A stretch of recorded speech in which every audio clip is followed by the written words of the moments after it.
لو أنزلنا هذا القرآن على جبل لرأيته خاشعا أنزلنا هذا القرآن على جبل لرأيته خاشعا أنزلنا هذا القرآن على جبل لرأيته خاشعا متصدعا من خشية وتلك الأمثال نضربها للناس لعلهم يتفكرون.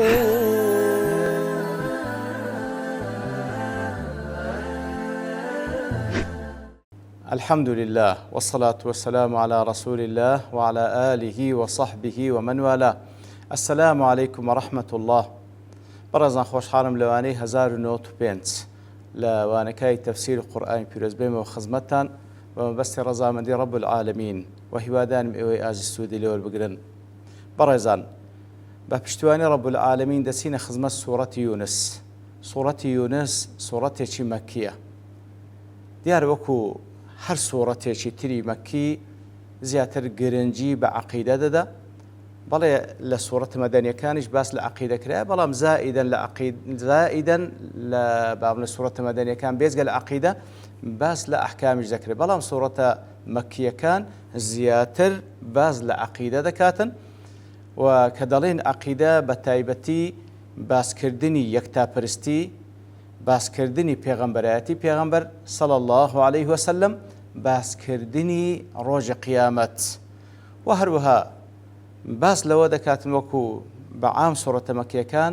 ئەو گومانانەی ئەو شوبهاتانەی کەوا موشریکەکان بەرامبەر بەو پەیامە دەیوروژێنن خوای گەورە سوبحانە وتەعالا ڕەدی دەکاتەوە. ئەوە بەگشتی وەکو سوورەتە مەکیەکان کەوا سوورەتی یونسیشێکە کە لە سوورەتە مەکیەکان، بەڵام تەرتیبی ئاەتەکانێکە تەماشا بکەیت خوای گەورە سوبحانە وتەعالا لە خلالی ئەو سوورەتەدا باس لە چەند بابەتێک دەکاتن کە هەر سوورەتێک ئەگەر چی بەگشتی مەسەڵەن سوورەتە مەکیەکان وەکو گوتمان کە باس لە عەقیدە دەکاتن، سوورەتە مەدەنیەکان عەقیدە و ئەحکام، بەڵام هەرێک لەو سوورەتانش دیارە تایبەتمەندیەکی خۆی هەیە. ئیتر وەکو لە تەفسیر محەرەر دەڵێ گرنگترین ئەو بابەتانەی کەوا بە تەرتیب لەو سوورەتەدا هاتیە بریتین لە یەکەم ئیثباتکردن و دووپاتکردنەوەی پێغەمبەرایەتی محەممەد الموستەفا صلی الله عليه وسلم، دووەم باسکردن و تەئکیدکردنەوە لەسەر یەکتاپەرستی الله تعالی، سێیەمیان باسکردنی حەشر و جەزا و با بڵێن سزا و پاداش وەرگرتنەوە و هەروەها بەبیرهێنانەوەی خەڵکی بۆی کەوا مەسیر و چارەنووسی ئەو خەڵکە بەرەو چێ دەڕوە و هەروەها باسکردنی ئەوەی کەوا لە نەتیجەدا خەڵکی دەبنە دوو پۆل لە قیامەت، پۆلێکی ئیماندار و پۆلێکی کافر و هەروەها ئەوەی کە چاوەڕوانی هەر یەک لەو دوو پۆلە دەکات لە ئیمانداران لە کافران. لە خاڵی چارەم لەو بابەتانی کە باس کرا باسکردنە لە عەقیدە و بیر و باوەڕی کەسانێکی موشریک و هەروەها هەڵوێستیان بەرامبەر بە قورئانی پیرۆز و هەروەها باسکردنی گومانەکانیان و شوبهاتەکانیان بەرامبەر بە قورئان و ڕەتدانەوەی ئەو شوبهاتانە و هەروەها ئیثباتکردنی ئەوەی کەوا ئەو قورئانە کەلامی الله تعالایە. لە خاڵی پێنجەم باسکردن یاخود بەبیرهێنانەوە بۆی کەوا ئەوانەی پێشووتر لە ئومەتەکانی پێشووتر چیان لێ بەسەر هات کاتێکەوە ڕێگای شرکیان گرتەبەر، ڕێگای بەدرۆزانینی پێغەمبەرانیان گرتەبەر، چیان لێ بەسەر هات. لە خاڵی شەشەم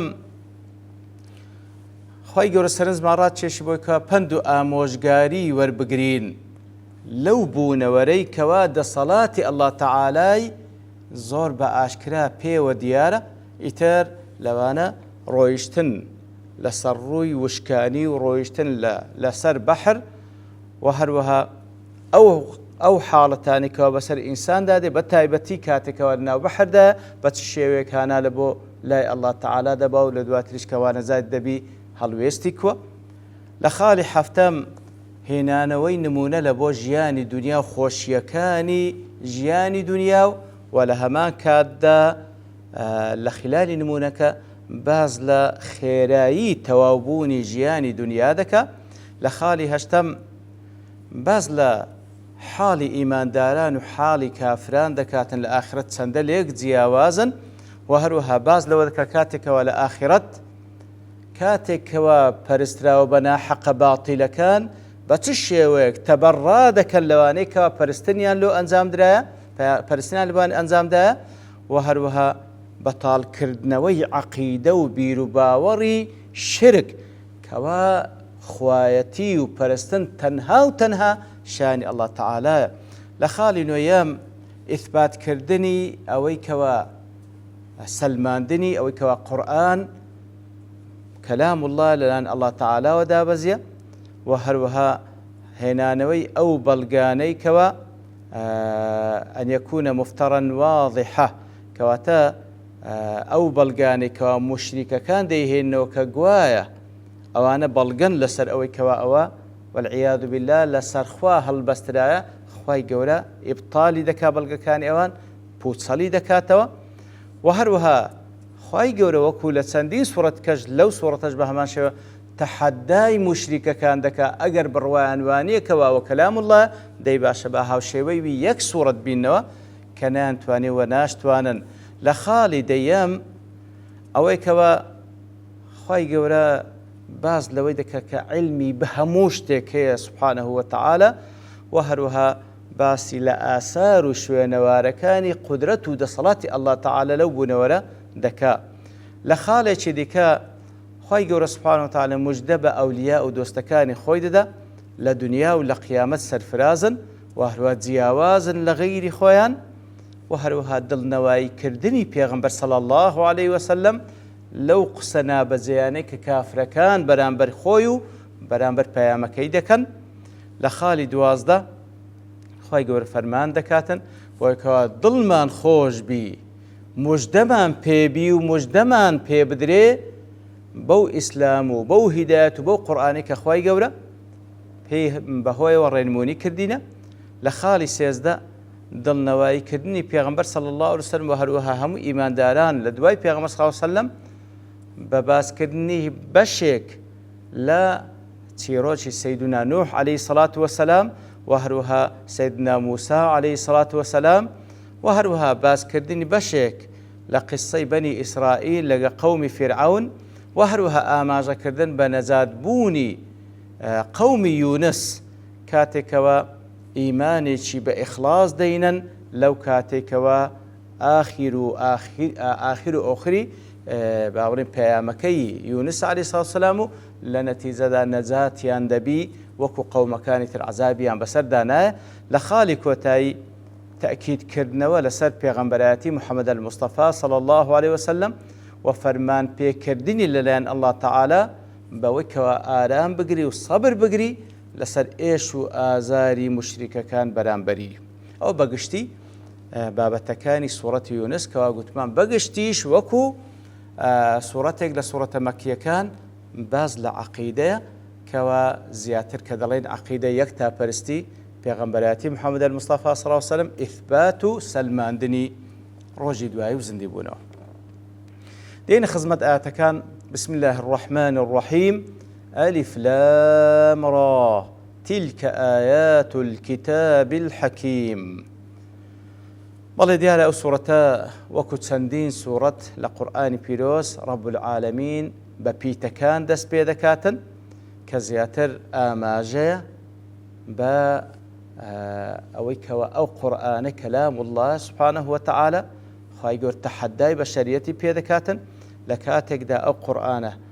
کەوا کەلیماتەکانی کە کەلام الله کەلیماتەکانی لەو پیتانە پێکاتیە کەوا عەرەب قسەی پێ دەکەن لەگەڵ ئەوەش کە ئیمانیشان پێ نییە مشریکەکان ئەوجا ناتوانن هاوشێوەی ئەو قورئانە کتێبێک یان دە سوورەت یان سوورەتێکیش هاوشێوەی ئەو قورئانە وەکو بەخۆیان کە دەڵێن کەلام البەشەر والعیاذ بالله دەیلۆ بە هەموو بەلاغەت و فەساحەتتان دەی ئەوەش پیتەکانە لەبەر چی ناتوانن هاوشێوەی لە ڕووی بابەتەوە لە ڕووی بەلاغەتەوە لە هەموو ڕوویەکەوە شتێکی وا بڵێن. ئیتر ئەو پیتانە کەوا چەندین بە چەندین شێوە عولەما قسەیان لەسەر کردێ بەڵام زیاتر زۆربەی عولەمای سەلەف لەسەر ئەو متتەفقن کەوا لە بۆ تەحەدایە خوای گەورەوا دەفەرمیتن پاشان خوای گەورە باز لە قورئانی پیرۆز دەکاتن کە دەفەرمی تلکە ئایات الکتاب الحەکیم ئەو ئایەتە بەرز و بەڕێزانە ئایەتی ئەو قورئانەینە کە خوای گەورە لێرەدا بە الحەکیم ئەو پەڕی حکمت و دانا وەصفی دەکا ئەوە بەگشتی. بەڵێ ئەلیف لام را دەڵێ هذه الحروف المقطعة التي افتتحت بها هذه السورة وغيرها أو بيتاني كوا بيتكان ألف لام را مقطعة واتا بيكو ناخويندرينو بلكو هر بيتك ألف لام را وكل سورة كاف هاء يا عين صاد قاف بتنيا صاد بتنيا ألف لام ميم لتسندي سورة وهروها طاسيم ميم طاسين إلى آخره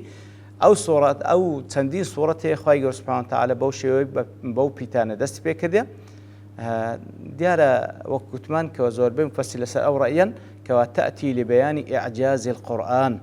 أو بيتانا لسر تاي سورة كان لبو هندية كوا خواهي جور بياني أو ذكا كوا أو قرآن معجزة لدى صلاة بشر دانية حيث تظهر عجز الخلق عن معارضته بمثله. وفعلا خواهي سبحانه وتعالى دي سلميني كوا همو بشرية عاجزو دستموية لو كوا صورتك هاوشوي قرآن بيني لو بيتانا مع أنه مركب من هذه الحروف العربية التي يتحدثون بها مع العلم كلمات كانوا وشكان قرآن بيروز لو بيتانا بيك هاتية كوا عرب قصي بيذكن أي تلك الآيات الرفيعة الشأن إتر أو آتانا لو بيتانا بيكاتية ديارو قلتمان أو قسيتري شي لسرك لألف لام ميم سورة البقرة باسي أقوال كان من بقشتي كردو بلام لبرتسي مثلا لو ندير ألف لام ميمة باشان لجيجايد كالطاسين ميمة لجيجايد كألف لام راية لبرتسي زانيان لو حالتي دلن بقشتي لبو إعجازة يعني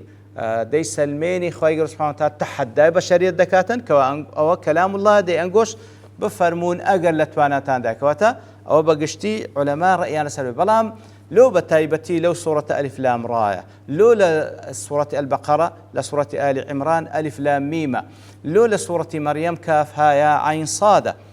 دلين الله أعلم بمراده. الله تعالى زياتر شارزا بمبستي خوي لبرتسي واي فرموا لبرتسي فلانة بيد لو صورتي فلانة بيد لو صورتي والله أعلم بلام معناكي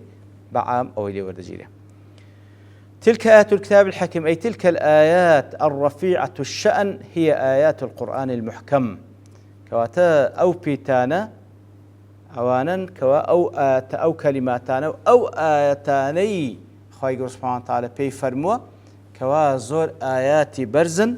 بقدر قيمة كوا أو قرآن محكم بر حكمتي لنتيجة لبيك هاتية المشتمل على الحكمة والأحكام أو قرآني كوا أو بري حكمته أو بري أحكام تدا قد أحكم الله ألفاظه ومعانيه أو قرآنك الحكيمة خواهي سبحانه وتعالى هم لروي لفظه لروي كلمات كان هم لروي معاني أو بري خواهي حكمتي تخستيا وجعله حاكما بين عباده أو قرآنك وخواهي داينا بويكوا بابتداد وريق لنيوان بندكاني يبين لهم الحق من الباطل والصواب من الخطأ والحلال من الحرام أو قرآنك وخواهي داينا ببيتا بابلين معي بيان كردن ورون كرنوي حق لنا حق راستي لغلط حلال لحرام لخلال القرآن لبو خلشي همو أوشتان ليك زيادة بنوا رازي دلي تلك آيات الكتاب الحكيم يحتمل أن يكون إشارة إلى ما في هذه السورة من الآيات.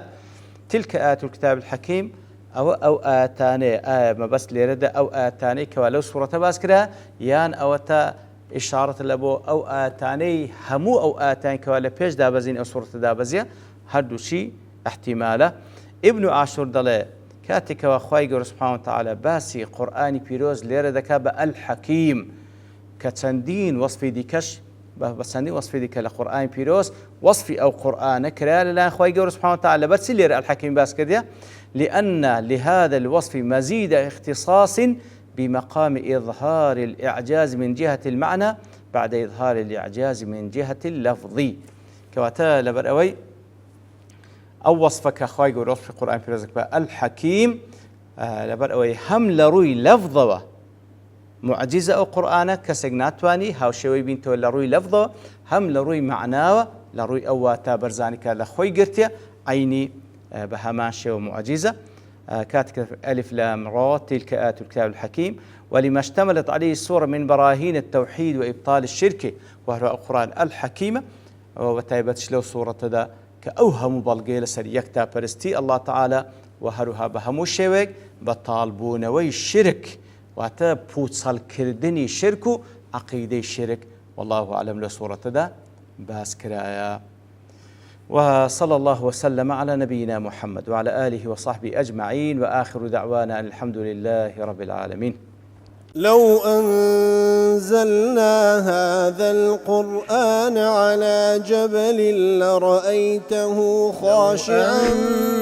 أنزلنا هذا القرآن على جبل لرأيته خاشعا أنزلنا هذا القرآن على جبل لرأيته خاشعا متصدعا من خشية الله. وتلك الأمثال نضربها للناس لعلهم يتفكرون.